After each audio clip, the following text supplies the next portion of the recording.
Bienvenue dans Wikipodcast. Aujourd'hui, on revient sur un événement vraiment tragique.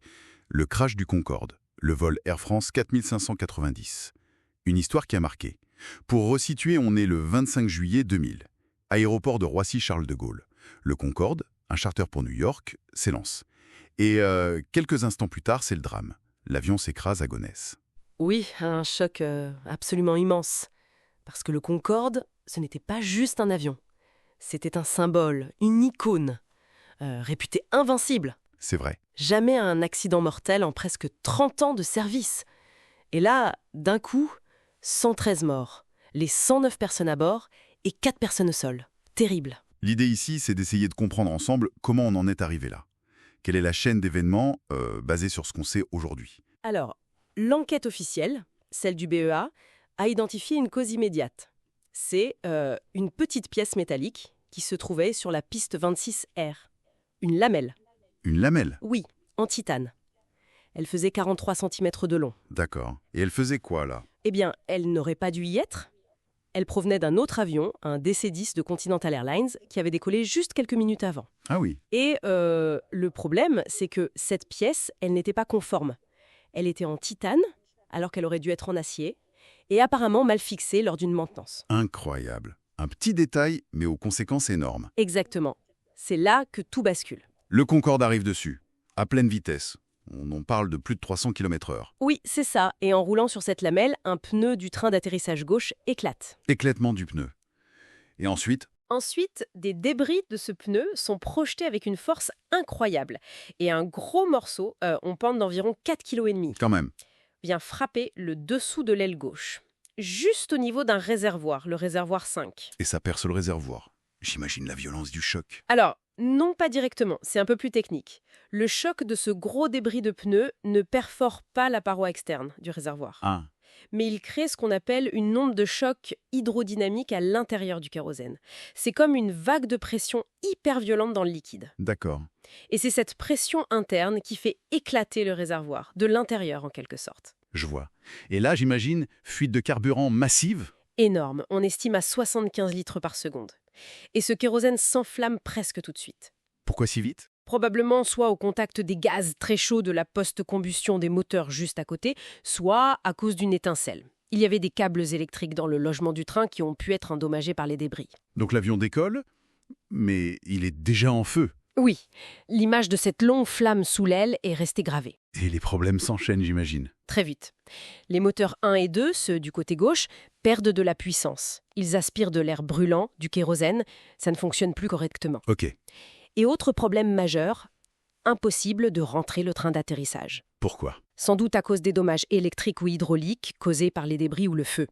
Et ce train sorti, non seulement ça augmente la traînée, ça freine l'avion, Oui. mais en plus, ça stabilise la nappe de feu sous l'aile, ça l'empêche d'être soufflé. L'équipage, ils ont tenté quelque chose. Oh oui, ils ont réagi très vite dans des conditions absolument effroyables. Ils coupent le moteur 2, le plus atteint. Ils réduisent la puissance des moteurs droits pour essayer de compenser la symétrie de poussée. D'accord. Et ils essaient de dérouter l'avion vers le Bourget qui n'est pas loin. Mais c'était trop tard. Malheureusement, oui. Malgré tous leurs efforts, l'avion vole trop lentement, il est en dessous de sa vitesse de sécurité, il est très bas, à peine 60 mètres d'altitude, et le feu continue de faire des dégâts, notamment sur les commandes de vol. L'avion devient ingouvernable. Et c'est le décrochage. Oui, moins d'1 minute et demie après avoir quitté le sol, il décroche et s'écrase. Le rapport du BEA est très clair là-dessus. À partir du moment où la fuite massive s'est enflammée, l'accident était quasiment inéluctable. C'est terrible. Ce qui est aussi troublant, c'est que la vulnérabilité des pneus du Concorde, ce n'était pas totalement une surprise. Ah bon? Il y avait eu d'autres incidents d'éclatement de pneus avant, notamment en 79 à Dakar et Washington. Et dans certains cas, des débris avaient déjà endommagé des réservoirs. Sans causer d'incendie, heureusement, mais le risque était connu. D'accord.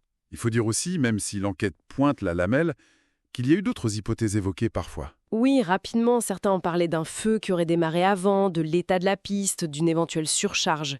Mais bon, le BEA a analysé tout ça et a conclu que ces éléments n'étaient pas déterminants.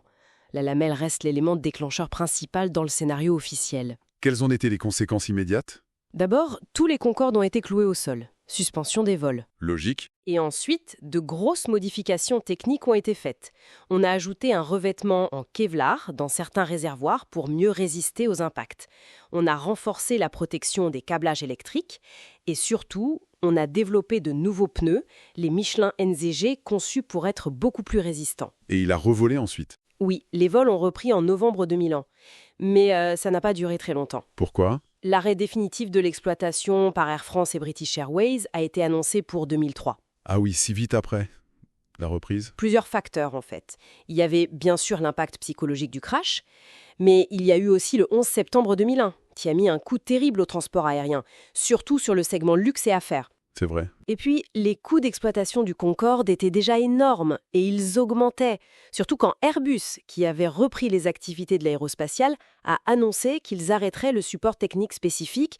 Ça devenait très compliqué, sans oublier les questions environnementales qui prenaient de l'ampleur. Et au niveau judiciaire, que s'est-il passé ? Continental Airlines a été reconnu responsable au civil pour négligence dans la maintenance de l'avion qui a perdu la lamelle. Ils ont dû indemniser Air France, notamment pour le préjudice d'image, mais il n'y a pas eu de condamnation pénale individuelle à la fin. C'est donc comme ça que s'est terminée l'histoire de cet avion mythique. Une véritable icône, née d'une ambition franco-britannique incroyable. New York en 3h20, ça faisait rêver. Une réflexion finale peut-être. Cet accident met en lumière de façon tragique cette tension qui existe toujours entre l'innovation, la recherche de performance et la nécessité absolue de maîtriser les risques, même pour des technologies qu'on admire et qu'on croit parfaitement au point. C'est exactement ça. Une maîtrise jamais totalement acquise. Merci de nous avoir suivis sur Wikipodcast.